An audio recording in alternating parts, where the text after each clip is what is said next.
ഇനി നമുക്ക് പ്രധാനമായും നമ്മുടെ അടുത്ത സെക്ഷനിലേക്ക് നമുക്ക് കടക്കേണ്ടതുണ്ട്. അത് കസേര കളിയാണ്. കസേര കളിയിൽ ഇത്തവണ വരുന്നത് തിരുവനന്തപുരത്തെ കേരളത്തിലെ തന്നെയും ഏറ്റവും പ്രധാനപ്പെട്ട മണ്ഡലങ്ങളൊന്നായ തിരുവനന്തപുരം മണ്ഡലമാണ്.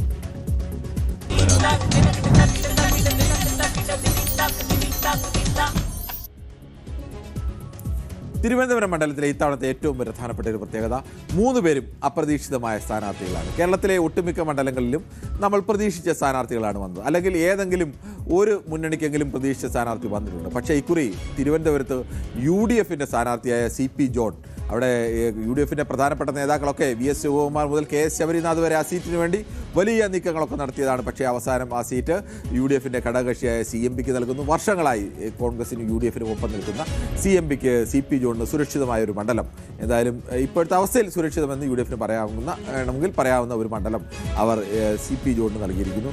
LDFിനെ സംബന്ധിച്ചും വലിയ ആശങ്കയായിരുന്നു. അവിടെ ആന്റണി രാജുവിൻ്റെ, നിലവിലെ സിറ്റിംഗ് MLA ആന്റണി രാജുവിൻ്റെ കേസ് എന്താവും അതിനുവേണ്ടി അവസാനം വരെ ഇരിക്കുന്നു. CPM സ്വന്തം സ്ഥാനാർത്ഥിയെ മത്സരിപ്പിക്കാൻ ചില ശ്രമങ്ങൾ നടത്തുന്നു. പക്ഷേ മുഖ്യമന്ത്രി തന്നെ അത് പറ്റില്ല എന്നുള്ളൊരു നിർദ്ദേശം അദ്ദേഹത്തിൻ്റെ ഭാഗത്തുനിന്നുണ്ടായിരുന്നു. അത് ആന്റണി രാജുവിന് തന്നെ കൊടുക്കണം, അത് ഏറ്റെടുക്കാൻ പാടില്ല എന്ന് വരുന്നു. അവസാനം സ്ഥാനാർത്ഥി ഇല്ലാത്ത അവസ്ഥ വരുന്നു. അങ്ങനെ സ്ഥാനാർത്ഥി അവസാനം ഏറ്റവും ഒടുവിലാണ് അവിടെ സിനിമാ മേഖലയിൽ നിന്നുള്ള കരമന സുധീറിനെ കണ്ടെത്തുന്നു. കരമന സുധീർ അങ്ങനെ അവിടെ സ്ഥാനാർത്ഥിയായി വരുന്നു. NDA അവിടെ കുമ്മൻ രാജശേഖരനെ കൊണ്ടുവരുന്നു, പ്രധാനപ്പെട്ട സ്ഥാനാർത്ഥി വരുന്നു എന്നൊക്കെ വലിയ വാദങ്ങളും വലിയ അഭ്യൂഹങ്ങളും ഒക്കെ ഉണ്ടായിരുന്നു. അവരും ഏറ്റവും അവസാനമാണ് സ്ഥാനാർത്ഥിയെ പ്രഖ്യാപിച്ചത്. കരമന ജയനെ സ്ഥാനാർത്ഥിയാക്കുന്നു. എന്തായാലും 3 മുന്നണിയിലെയും അപ്രതീക്ഷിതമായ സ്ഥാനാർത്ഥികൾ നിരക്കുന്ന തിരുവനന്തപുരം മണ്ഡലത്തിൻ്റെ രാഷ്ട്രീയ ചരിത്രം കൂടി നമുക്ക് വളരെ വേഗത്തിലൊന്ന് നോക്കേണ്ടതുണ്ട്. തിരുവനന്തപുരം മണ്ഡലം തുടക്കത്തിൽ 2011 മുതലാണ് ഇപ്പോഴത്തെ അതിർത്തിയിലെത്തിയത്. അതിന് മുമ്പിലത്തെ കഥ ആലോചിച്ചാൽ 87 ഈപ്പനാണ് പ്രജാ സോഷ്യലിസ്റ്റ് പാർട്ടിയുടെ പ്രതിനിധി, 57 67 BM നായരായിരുന്നു സംയുക്ത സോഷ്യലിസ്റ്റ് പാർട്ടിയുടെ പ്രതിനിധിയായി വിജയിച്ചത്. പ്രജാ സോഷ്യലിസ്റ്റ് പാർട്ടിക്ക് വലിയ സ്വാധീനമുണ്ടായ സ്ഥലമാണ്. 1970 N ഗോപാലപിള്ളയാണ് പ്രജാ സോഷ്യലിസ്റ്റ് പാർട്ടിക്ക് ജയിച്ചത്. 1977 RSPയുടെ ദേശീയ ജനറൽ സെക്രട്ടറി ആയിരുന്ന K പങ്കജാക്ഷൻ വിജയിച്ച മണ്ഡലം കൂടിയാണ്. അന്ന് തിരുവനന്തപുരം വെസ്റ്റ് എന്നായിരുന്നു ഈ തിരുവനന്തപുരം മണ്ഡലത്തിൻ്റെ പേര്. മറ്റൊരു പ്രധാനപ്പെട്ട പ്രത്യേകത, അന്ന് മുസ്ലിം പോപ്പുലേഷൻ കൂടി അടങ്ങുന്ന സ്ഥലങ്ങൾ കൂടി ചേർന്നായിരുന്നു ഈ മണ്ഡലം എന്നതുകൂടി ആലോചിക്കണം.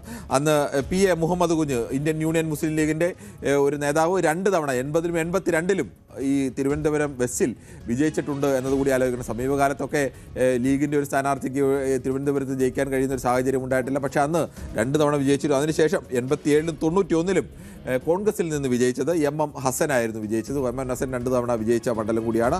മറ്റൊന്ന് കേരള കോൺഗ്രസിലെ ആന്റണി രാജു, 1996 ആന്റണി രാജു ആദ്യമായി വിജയിക്കുന്നത്. 1996 അന്ന് ആന്റണി രാജു അന്ന് വിജയിക്കുന്നു. 2001 MV രാഘവൻ, CMPയുടെ നേതാവ് MV രാഘവൻ, CPM വിട്ടു വന്ന MV രാഘവൻ കഴക്കൂട്ടത്തും അതിനുശേഷം ഇവിടെ തിരുവനന്തപുരത്തുമാണ് മത്സരിക്കുന്നത്. MV രാഘവനെ മത്സരിച്ച് MV രാഘവൻ ജയിക്കുന്നു. അതേ MV രാഘവൻ്റെ മണ്ഡലത്തിലാണ് ഇപ്പോൾ CP ജോൺ, അദ്ദേഹത്തിൻ്റെ പിൻഗാമിയോ അല്ലെങ്കിൽ MV രാഘവൻ്റെ പാർട്ടിയെ നിലനിർത്തി കൊണ്ടുവന്ന പ്രധാനപ്പെട്ട നേതാക്കളിൽ ഒരാളായ CP ജോൺ മത്സരിക്കുന്നത്. പിന്നീട് 2006 സുരേന്ദ്രൻപിള്ള, കേരള കോൺഗ്രസിൽ നിന്ന് മത്സരിച്ച സുരേന്ദ്രൻപിള്ളയാണ് 2006 അവിടെ വെസ്റ്റിൽ നിന്ന് ജയിക്കുന്നത് എന്നതുകൂടി ആലോചിക്കണം. 2006 കഴിഞ്ഞാൽ 2011 എത്തുമ്പോൾ VS ശിവകുമാർ, തിരുവനന്തപുരത്ത് MP ഒക്കെ ആയിരുന്ന VS ശിവകുമാർ നിയമസഭയിലേക്ക് മത്സരിക്കുന്നു. 2011 അത് തിരുവനന്തപുരം വെസ്റ്റ് മാറി തിരുവനന്തപുരം എന്നുള്ള മണ്ഡലത്തിലേക്ക് വരുന്നു. ആ തിരുവനന്തപുരം മണ്ഡലത്തിൽ 2011-ലും 2016-ലും VS ശിവകുമാർ ജയിക്കുന്നു. 2021 VS ശിവകുമാറിനെ പരാജയപ്പെടുത്തിക്കൊണ്ട് ജനാധിപത്യ കേരള കോൺഗ്രസിലെ ആന്റണി രാജുവാണ് വിജയിക്കുന്നത്. ഇനി നമുക്ക് ഓരോ വർഷവും എങ്ങനെയാണ് വോട്ട് നിലയൊക്കെ പോയത് എന്നതുകൂടി നമുക്ക് വേഗത്തിൽ ഒന്ന് പരിശോധിക്കാം. ആദ്യം നമുക്ക് തിരുവനന്തപുരത്ത് 2011 കണക്കാണ്. 2011 49,122 വോട്ടുകളോടെ VS ശിവകുമാറാണ് 2011 അവിടെ നിന്ന് വിജയിക്കുന്നത്. അന്ന് V സുരേന്ദ്രൻപിള്ളയായിരുന്നു എതിരാളിയായിരുന്നത്. ഇടതുപക്ഷത്തായിരുന്നു V സുരേന്ദ്രൻപിള്ള. ഇടതുപക്ഷത്തു നിന്നും വലതുപക്ഷത്തു നിന്നും ഒരേപോലെ LDFിൽ നിന്നും UDFിൽ നിന്നും മത്സരിച്ചിട്ടുള്ള നേതാവ് കൂടിയാണ്. അദ്ദേഹത്തിന് 43,770 വോട്ടാണ് കിട്ടിയത്. അന്ന് BK ശേഖർ മത്സരിച്ചപ്പോൾ 11,519 വോട്ട് മാത്രമാണ്. അങ്ങനെ നിർണായകമായ ശക്തിയായിരുന്നു അന്ന് അവിടെ ആ മണ്ഡലത്തിൽ. ഈ മണ്ഡലം രൂപപ്പെടുന്ന ഘട്ടത്തിൽ എന്തായാലും NDA BJP ഇല്ലായിരുന്നു എന്നാണ്. തിരുവനന്തപുരംകാരൻ തന്നെയാണ് BK ശേഖർ, തിരുവനന്തപുരം മണ്ഡലത്തിൻ്റെ ഇവിടുന്ന ആളായിരുന്നു. പക്ഷേ അദ്ദേഹത്തിന് 11,519 വോട്ട് വാങ്ങാൻ മാത്രമേ കഴിഞ്ഞുള്ളൂ. അതിനുശേഷം 2016 വന്നപ്പോഴാണ് അവിടെ ഒരു ത്രികോണ പോരാട്ടം ആദ്യമായി ഉണ്ടാകുന്നത്. ത്രികോണ പോരാട്ടത്തിൽ 2016 അവിടെ ശ്രീശാന്ത്, ഇന്ത്യൻ ക്രിക്കറ്റ് ടീം അംഗമായിരുന്ന മലയാളിയുടെയൊക്കെ അഭിമാനമായ ശ്രീശാന്തിനെ അവർ പൊടുന്നനെ അവതരിപ്പിക്കുന്നു. ശ്രീശാന്ത് വന്നതോടുകൂടിയാണ് തിരുവനന്തപുരം മണ്ഡലത്തിൽ ആദ്യമായി ഒരു ത്രികോണ പോരാട്ടം അത്തരം ഒരു പോരാട്ടത്തിലേക്ക് വരുന്നത്. 2016 പ്രത്യേകത 2014 തിരുവനന്തപുരം ലോക്സഭാ മണ്ഡലത്തിൽ 2ാം സ്ഥാനത്തേക്ക് BJP എത്തിയ ഒരു തെരഞ്ഞെടുപ്പ് കൂടിയായിരുന്നു. അങ്ങനെ BJPയുടെ വളർച്ച തിരുവനന്തപുരത്ത് ശക്തമായ ഒരു കാലമാണ് എന്നതുകൂടി ആലോചിക്കണം. അതിനുശേഷം നടക്കുന്ന നിയമസഭാ തെരഞ്ഞെടുപ്പാണ്. 2011 നിയമസഭാ തെരഞ്ഞെടുപ്പിൽ അത്തരം ഒരു സാഹചര്യം തിരുവനന്തപുരത്തില്ല. പക്ഷേ 2016 BJPക്ക് അനുകൂലമായ ഒരു സാഹചര്യം വരുന്നു. അവിടെ ശ്രീശാന്തിനെ പോലെ ഒരാൾ വരുന്നു. ശ്രീശാന്ത് അവിടെ മത്സരിക്കുമ്പോൾ അദ്ദേഹത്തിന് ലഭിച്ച വോട്ട് 34,764 വോട്ടാണ്. അന്ന് 2ാം സ്ഥാനത്തേക്ക് ആന്റണി രാജുവിന് 35,569 വോട്ടാണെന്ന് ആലോചിക്കണം. 1000 വോട്ടിൽ താഴെ 800 വോട്ടിൻ്റെ വ്യത്യാസം മാത്രമാണ് ഇടതുമുന്നണി സ്ഥാനാർത്ഥിയായ ആന്റണി രാജുവും NDA സ്ഥാനാർത്ഥിയായ S ശ്രീശാന്ത് തമ്മിലുണ്ടായിരുന്നു. പക്ഷേ വിജയിച്ച VS ശിവകുമാറിന് 11,000 വോട്ടിൻ്റെ ലീഡുണ്ടായിരുന്നു. ശിവകുമാറിനെ സംബന്ധിച്ച് അവിടെ 11,000 വോട്ടിൻ്റെ ലീഡോടുകൂടിയാണ് 2016 അദ്ദേഹം വിജയിക്കുന്നത്. അദ്ദേഹം അതിന് തൊട്ടും ആരോഗ്യമന്ത്രിയായിരുന്നു.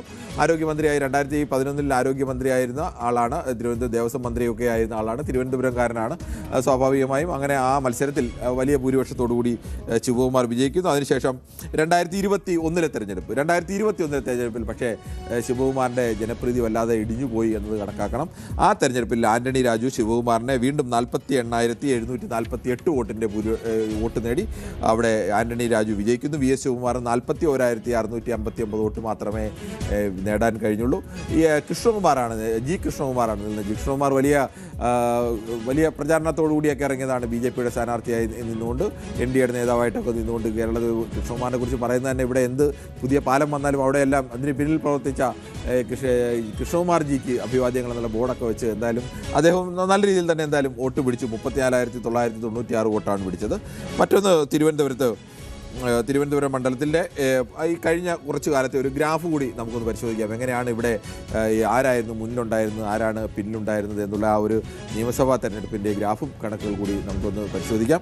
എന്തായാലും 2011 1ാം സ്ഥാനത്ത് ഉണ്ടായിരുന്നത്. അന്ന് ഇതാണ് അതിൻ്റെ വോട്ടിൻ്റെ ചിത്രമാണ് ആദ്യം കാണിക്കുന്നത്. എത്ര വോട്ട് വീതമാണ് ഈ 2011, 2016, 2021 ലഭിച്ചത് എന്നുള്ളത്. 2011 UDFിൻ്റെ സ്ഥാനാർത്ഥിക്ക് 49,000 വോട്ട് കിട്ടുമ്പോൾ LDFിന് നമുക്കറിയാം 43,000. അന്ന് NDA നമ്മൾ നേരത്തെ പറഞ്ഞു NDA വളരെ പിന്നിലായിരുന്നു. 11,519 വോട്ട് മാത്രം, 5,352 വോട്ടിൻ്റെ ഭൂരിപക്ഷം. 2016 വരുമ്പോഴും UDF തന്നെ മുന്നിൽ വരുന്നു.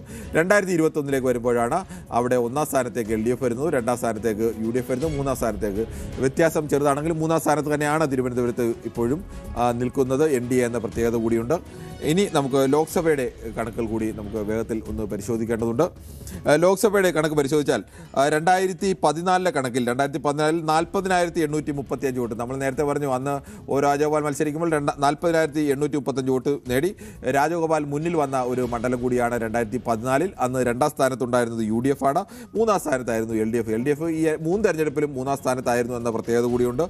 നിയമസഭയിലേക്ക് ജയിക്കുമ്പോഴും ലോക്സഭയിൽ വരുമ്പോൾ 2ാം സ്ഥാനം പോലും കിട്ടിയിരുന്നില്ല, 3ാം സ്ഥാനത്താണ് LDF എന്നതുകൊണ്ട്. 2019 വരുമ്പോഴേക്കും UDF വീണ്ടും ശശി തരൂർ അദ്ദേഹത്തിൻ്റെ ഭൂരിപക്ഷം അവിടെ ഉയർത്തുന്നു, 57,077 വരുന്നു. അപ്പോൾ അവിടെ NDAയുടെ ഭൂരിപക്ഷം 48,877 മാത്രമാണ്. അവിടെ 27,000 കുറയുന്നു. വീണ്ടും അടുത്ത തെരഞ്ഞെടുപ്പിലും സമാനമായ രീതിയിൽ തന്നെ UDFിനാണ് വലിയ വിജയം ഒക്കെ അവകാശപ്പെടാൻ കഴിയുന്നത്. എന്തായാലും നമുക്ക് ഇപ്പോൾ മത്സരിക്കുന്ന CP ജോൺ UDFിൻ്റെ സ്ഥാനാർത്ഥി, LDFിൻ്റെ സ്ഥാനാർത്ഥിയായി മത്സരിക്കുന്നത് കരമന സുധീറാണ്. അതോടൊപ്പം തന്നെ കരമന ജയനാണ് മത്സരിക്കുന്നത്. NDAയുടെ സ്ഥാനാർത്ഥിയായി മത്സരിക്കുന്നത് കരമന ജയനാണ്. എന്തായാലും ഈ 3 പേരും തമ്മിലുള്ള കടുത്ത പോരാട്ടം തന്നെയാണ്. 3 മുന്നണികളും പ്രതീക്ഷ വെക്കുന്ന ഒരു മണ്ഡലം കൂടിയാണ് തിരുവനന്തപുരം. കൂടുതൽ വാർത്തകൾക്ക് News 18 Keralam YouTube channel subscribe ചെയ്യുക.